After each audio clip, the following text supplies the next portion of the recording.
अडानी महाघोटाले की जांच इसलिए नहीं हो रही थी क्योंकि जिसको जांच करनी थी इस रिपोर्ट के अनुसार, इस रिपोर्ट के मुताबिक वो कहीं ना कहीं उसमें संलग्न थी। And at the absolute maximum level ये संभवतः सबसे बड़ी क्रिमिनल कंस्पिरेसी है। परम मित्र को बचाने के लिए बड़ी साजिश रची गई है। यहां दाल में काला नहीं है, यहां पूरी की पूरी दाल ही काली है। नाम अडानी का आ रहा है, नाम सेबी का आ रहा है, नाम माधवी बुच का आ रहा है, नाम ब्लैकस्टोन का आ रहा है।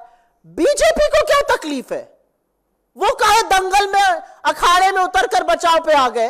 क्या इतने गंभीर आरोपों से घिरे रहने के बाद आप सेबी के पद पर, सेबी के सर्वोच्च पद पर, इस देश की शेयर मार्केट की रेगुलेटर बनी रह सकती हैं या आपको तत्काल प्रभाव से बर्खास्त कर देना चाहिए? तो अब एक स्वतः सवाल उठता है कि क्या अडानी महाघोटाले की जांच इसलिए नहीं हो रही थी क्योंकि जिसको जांच करनी थी इस रिपोर्ट के अनुसार, इस रिपोर्ट के मुताबिक वो कहीं ना कहीं उसमें संलग्न थी। उच्चतम न्यायालय बार बार निवेश की जानकारी मांगता था, सेबी बार बार इधर उधर बगले झांकता था। सेबी ने तो यह तक कह दिया था we have drawn a blank, हमें कुछ मिल ही नहीं रहा है। ये मिनिमम लेवल पर, at the absolute minimum level, ये पारदर्शिता के तार तार करता है। And at the absolute maximum level ये संभवतः सबसे बड़ी क्रिमिनल कंस्पिरेसी है। एक महाघोटाले की जांच करने वाले संलग्न, और खैर उनकी नियुक्ति करने वालों की अभी हम बात करते हैं। एक बात और साफ है कि इस पूरे खुलासे ने सेबी चीफ, इस देश की सरकार और इस देश के प्रधानमंत्री नरेंद्र मोदी की इंटेग्रिटी को तार तार करके रख दिया है।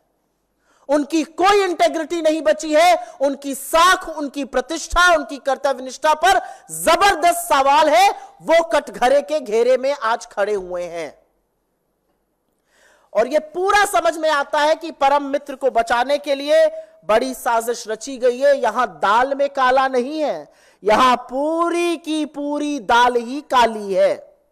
और इससे पहले कि बीजेपी, और वो कर रही है, नाम अडानी का आ रहा है, नाम सेबी का आ रहा है, नाम माधवी बुच का आ रहा है, नाम ब्लैकस्टोन का आ रहा है।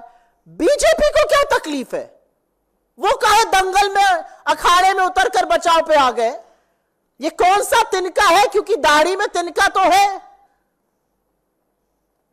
और उसका खुलासा भी हम करेंगे।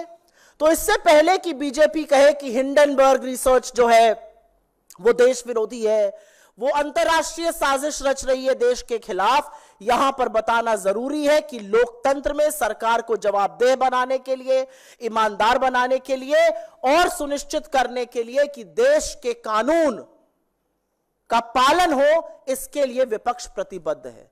पिछले 10 सालों में इस देश के कानून अप्रत्याशित तरीके से देश के दलितों पर, आदिवासियों पर, पिछड़ों पर, माइनॉरिटीज पर, ऑपोजिशन पर लगे हैं, लेकिन धन्ना सेठों पर, रसूख वाले लोगों पर, सत्ताधीशों पर इन कानून का कोई इंपैक्ट नहीं है, कोई इफेक्ट नहीं है।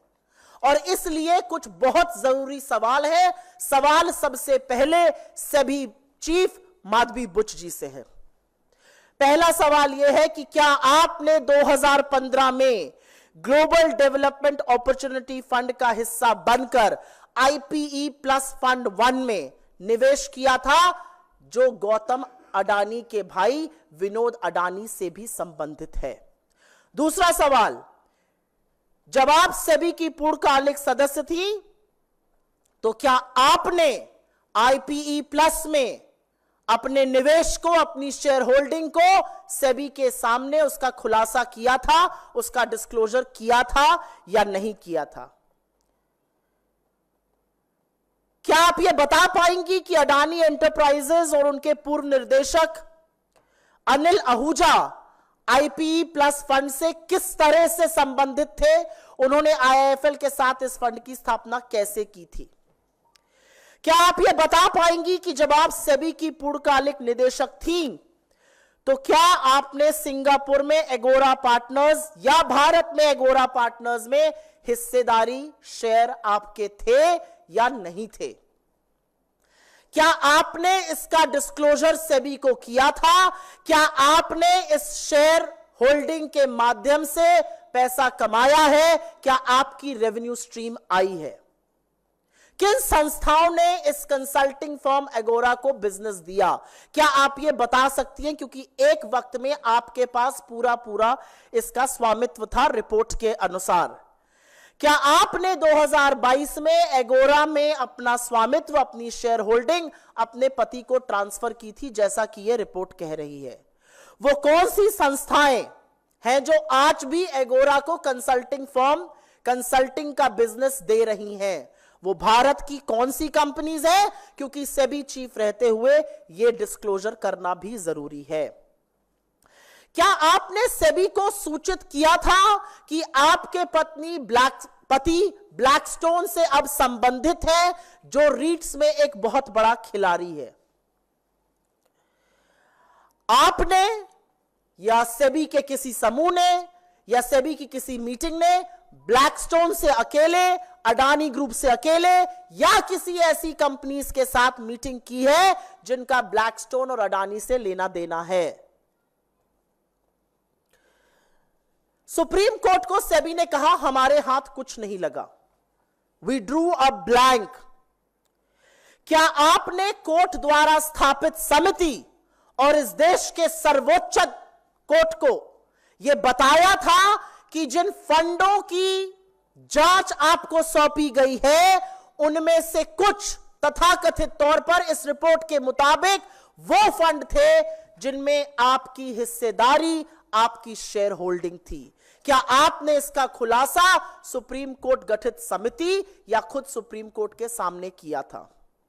और एक सबसे बड़ा सवाल, अगर ऐसा था, अगर आपकी शेयर होल्डिंग थी, और उनका स्टेटमेंट कहता है मेरी शेयर होल्डिंग थी जो मैंने ट्रांसफर कर दी थी, तो आपने अपने आप को इस जांच से क्यों नहीं रेक्यूज किया?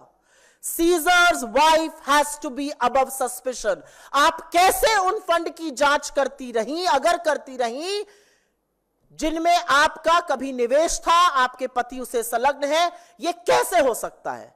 आपने अपने आप को इस जांच से अलग क्यों नहीं किया, अगर नहीं किया?